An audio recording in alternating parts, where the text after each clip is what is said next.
Can a religious ritual be a gesture of love when it is no longer about faith? Writing on 29 June 2026, Shayla Love considers the friction between personal integrity and family peace for those who have outgrown their childhood faith. The inquiry moves beyond the binary of belief and atheism, instead examining religion through the lens of social cohesion and psychological curiosity.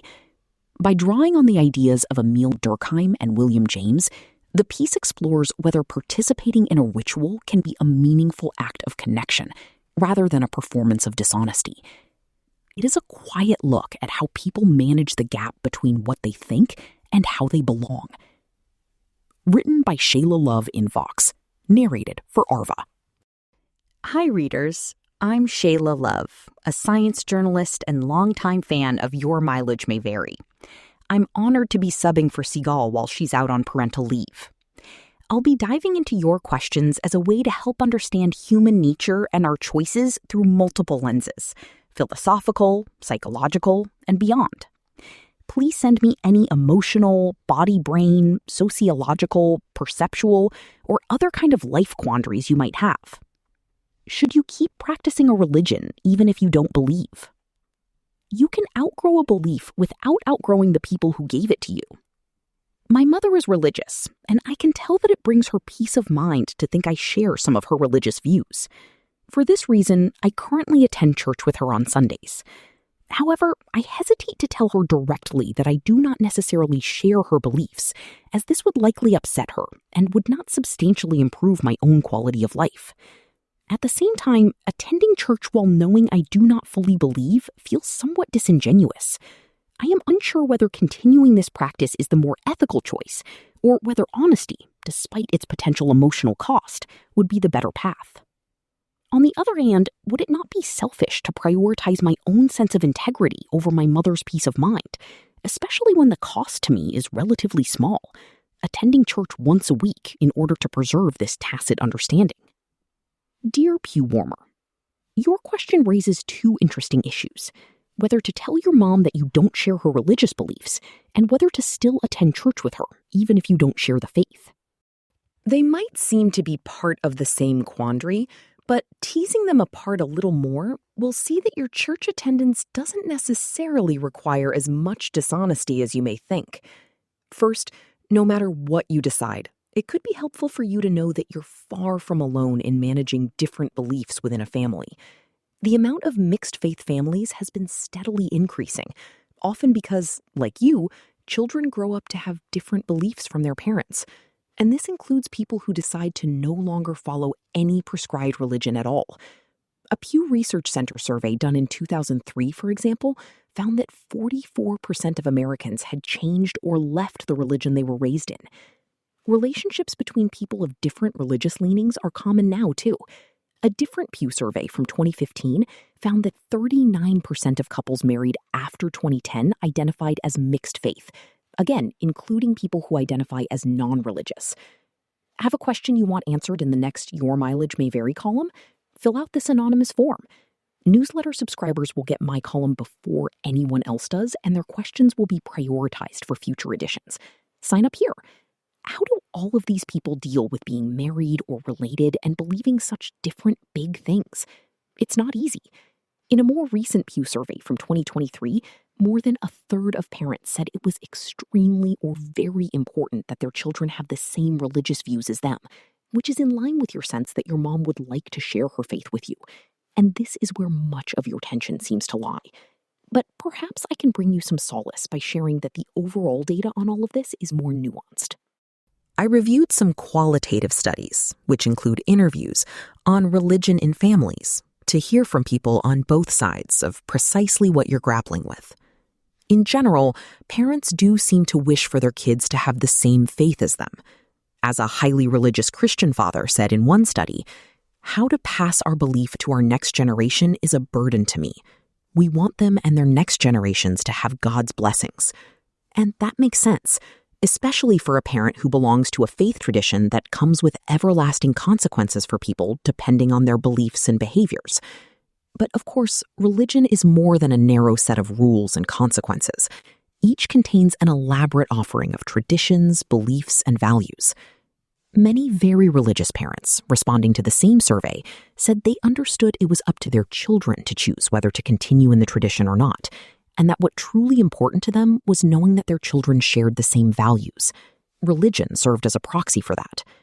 That same 2023 Pew survey, referred to earlier, found that the majority of religious parents thought it was more of a priority to pass on ethics and values, as well as traits like ambition and being hardworking, than religious belief alone.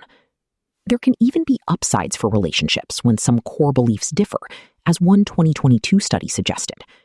Interfaith families, by having to accommodate multiple beliefs, have the opportunity to actually become stronger. The authors concluded that such families are not more turbulent or problematic than other family relationships, but actually had many additional strengths, like improved communication skills. I won't try to predict your mom's response based on others' replies in a study. Nevertheless, I think these findings suggest, at the very least, that it's not automatic that parents cannot handle it when their children don't follow their own faith.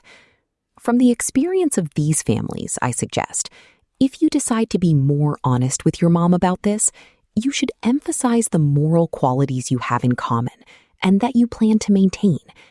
It could be helpful to stress that your decision is a genuine one. Taking any other position wouldn't be true to what you really feel.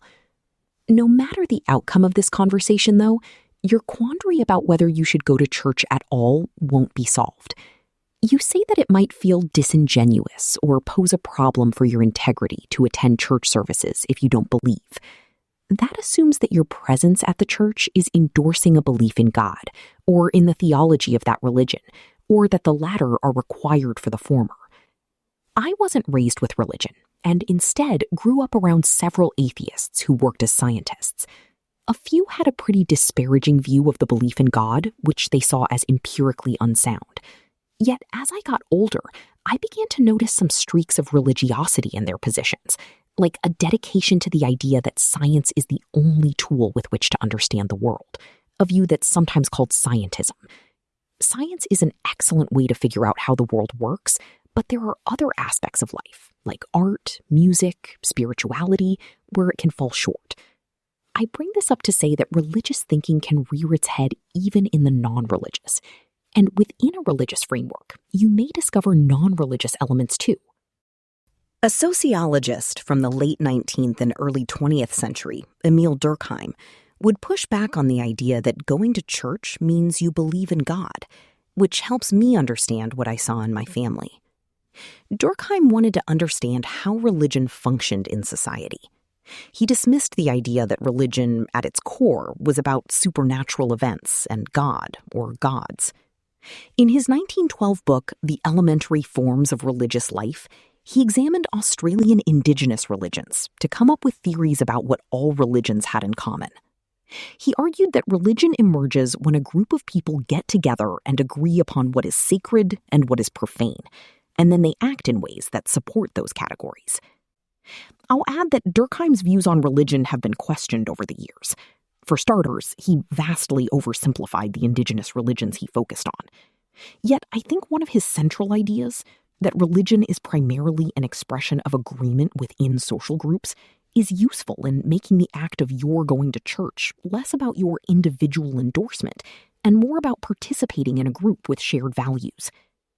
Durkheim didn't think that the concepts of sacred and profane applied only to those within organized religions. It was a more general principle in how societies were organized.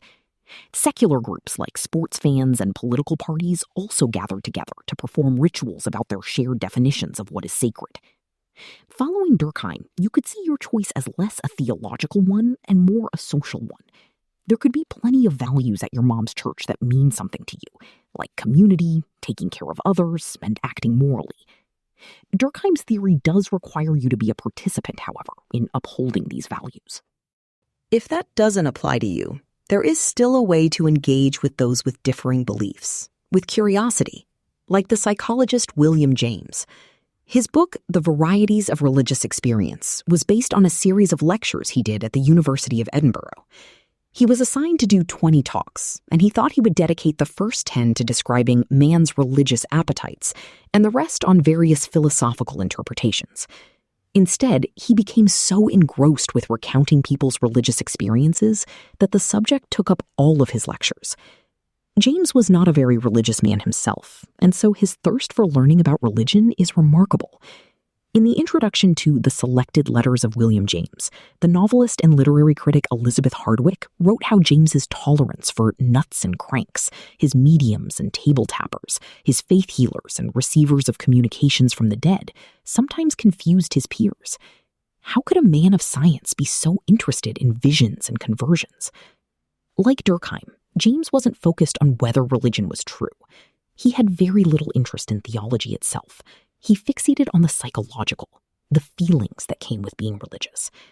James thought that these feelings, which we all share, were the deeper source of religion. All organized religions came later. They were emotions transformed and organized. He recognized that there were true emotions at the heart of religious conventions, and that people turned to religion to solve human concerns: melancholy, uncertainty about the future, morality, the need for community, expressions of joy. Yet he was an outsider. He didn't require himself to be a convert in order to be curious. James and Durkheim have different approaches, but they both offer clues as to how to turn toward shared social values and how to be curious about others' emotional lives while not having to commit or pretend to commit yourself to beliefs that you don't have. You say that the cost of going to church once a week would be relatively small for you, and so I'll assume that your concerns don't include participating in a religion that is openly hostile to you or your identity. It would be difficult to participate in shared sacred making with a group of people that places you in the profane category. And being curious about others is a highly generous act that, if not reciprocated, feels dismissive. I hope that by opening yourself up to your mom's emotional life that underpins her faith, she can do the same in return, even if your own interior landscape isn't transmuting into religious belief. And it may well be that a genuine connection is what she wants, not a false one. A final thought related to Durkheim. He came up with a lovely concept called collective effervescence, when many people have the same big feelings together and the emotions crash together into one big collective firework of expression. To see an easy example of this, watch videos of what happens at events like World Cup matches, as teams and fans celebrate big wins. This experience comes about by shared feelings of any kind. If it still feels discomforting to go to church with your mother, perhaps you can find another way to share ecstatic emotions together and come up with a new definition of the sacred. Speaking of family, Jonathan Weiner writes in this ethereal piece in The American Scholar about how his robust memory skills compare with his brother's patchier recollections, as they both remember their father. In Harper's Magazine, Katie Thornton tries to learn the utopian universal language of Esperanto. And my favorite thing I read last week, an older piece of prose from the poet Elizabeth Bishop that I came across in a used bookshop in London, called The USA School of Writing. It was originally published in The New Yorker. Bishop takes a scammy job as a writing tutor over the mail and finds surprising connections with oddball students and coworkers. This story was originally published in The Highlight, Vox's member-exclusive magazine. To get early access to member-exclusive stories every month, join the Vox membership program today